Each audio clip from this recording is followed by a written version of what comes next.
Bueno, hola de nuevo. En esta serie de videos vamos a estar estudiando el proceso de formación del embrión durante la primera semana y la segunda semana de gestación. Durante la primera semana de gestación vamos a estar aprendiendo cómo, después de que se produce la fertilización del ovocito por parte de un espermatozoide, empieza una serie de divisiones mitóticas del cigoto que llevan a la formación de una estructura que se conoce como el blastocisto y la llegada desde la trompa uterina hacia la cavidad uterina para empezar el proceso de implantación, que es la introducción de este blastocisto hacia la capa funcional del endometrio en fase secretora. Entonces, ¿en qué podemos decir de la primera semana? La primera semana comprende desde la fertilización del ovocito por parte del espermatozoide hasta el inicio de la implantación de una estructura celular derivada de la segmentación o de la división del cigoto que se conoce como el blastocisto. Y durante esta semana el proceso que es característico es el que se denomina segmentación. Es decir, que la primera semana se caracteriza por la segmentación. ¿Qué podemos hablar acerca de la segmentación? La segmentación es una serie de divisiones mitóticas rápidas del cigoto que llevan a la formación del blastocisto. Recuerden que la primera semana va desde la fertilización hasta la llegada a la cavidad uterina del blastocisto y que se caracteriza por la segmentación.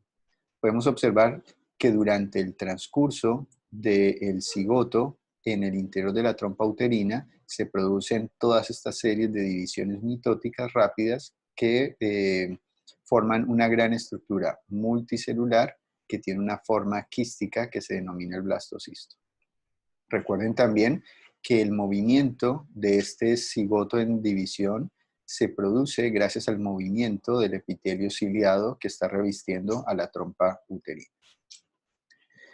Hay que tener en cuenta tres cosas, que son las características que tiene la segmentación de un cigoto humano.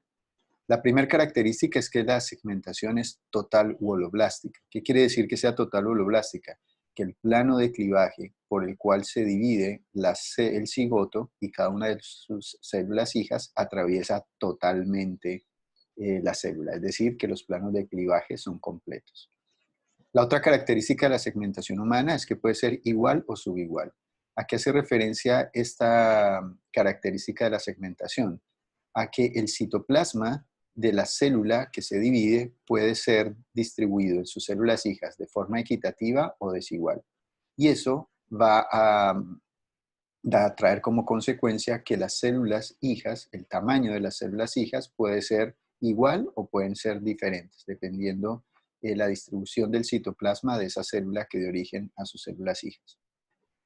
Nos adelantamos de una vez para decir que cada una de las células hijas del cigoto, que se originan después de la segmentación del mismo, se conoce como blastómera, es decir, las blastómeras son cada una de las células hijas del cigoto. Y la tercera característica de la segmentación humana es que es asincrónica. ¿Qué quiere decir que sea asincrónica? Quiere decir que todas las células no se van a dividir al mismo tiempo. Algunas se van a dividir antes y algunas se van a dividir después.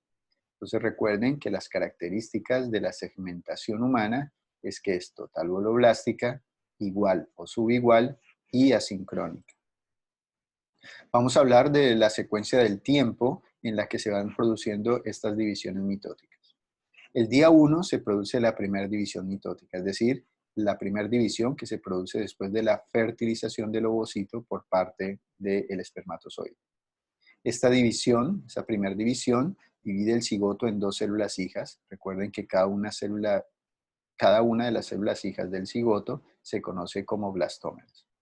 Recuerden que durante este momento el cigoto y las células hijas va a estar rodeada de la zona pelúcida, pero recuerden que producto de la denudación y la fecundación, la corona radiada ya también se perdió. Durante el segundo día se produce la segunda división mitótica. Esta segunda división mitótica origina que se forme 4 células hijas o 4 blastómeras. Todas estas divisiones todavía suceden en el interior de la trompa uterina. En el día 2,5 se produce la tercera división mitótica y da como consecuencia la formación de 8 blastómeras. A partir del estadio de 8 blastómeras se empieza a generar un proceso que se conoce como compactación, que vamos a describir más adelante. Estas primeras divisiones, recuerden, desde el día 1 hasta el día 2,5 todavía están sucediendo en la trompa uterina. En el tercer día se produce la siguiente división mitótica, que da como origen a un cúmulo de células que está formado por 12 a 16 blastómeras. Este estadio se conoce como mórula temprana, que tiene como característica que el cúmulo celular tiene forma de mora, por eso se denomina mórula. Y es temprana porque todavía no se ha compactado este cúmulo celular. Más avanzado, más o menos hacia el día cuarto, ha aumentado muchísimo el número de blastómeras. Ya tenemos 95 blastómeras aproximadamente. Les dije anteriormente que a partir del estadio de 8 blastómeras se inicia el proceso de compactación, en la cual las células empiezan a aumentar su superficie de contacto, es decir, las células se empiezan a juntar y empiezan a estar cada vez más juntas. El proceso de compactación se produce porque empiezan a crecer el número de células que se encuentran en el interior de la zona pelúcida, y la zona pelúcida no es una estructura flexible. Entonces las células, cuando aumentan el número, terminan compactándose, terminan aumentando esa superficie de contacto.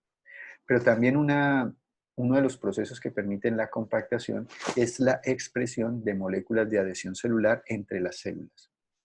¿Qué mecanismos de unión intercelular se empiezan a desarrollar? Se empiezan a desarrollar zonulas occludens, se empiezan a desarrollar zonulas adherens, desmosomas y uniones GAP. Cuando las células se han compactado y tienen más de 95 blastómeras, se conoce que esta estructura multicelular se conoce como la mórula avanzada. Esta mórula avanzada es un macizo de células que presenta dos poblaciones celulares bien delimitadas. Una población celular que se ubica en la periferia, es decir, una capa de células periférica, y una capa de células internas que se encuentran por debajo de estas células periféricas.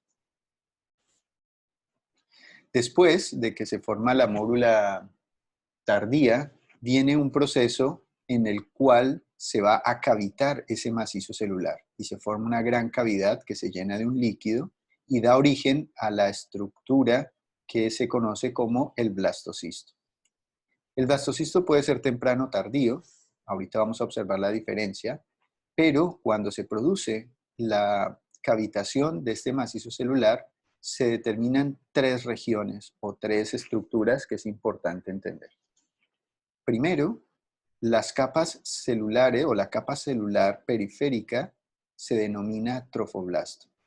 La cavidad llena de líquido se denomina blastocele y la capa interna se organiza en se localiza en una región determinada de esta estructura esférica y se denomina este cúmulo de células en embrioblasto. El blastocisto se denomina así porque tiene una estructura de quiste.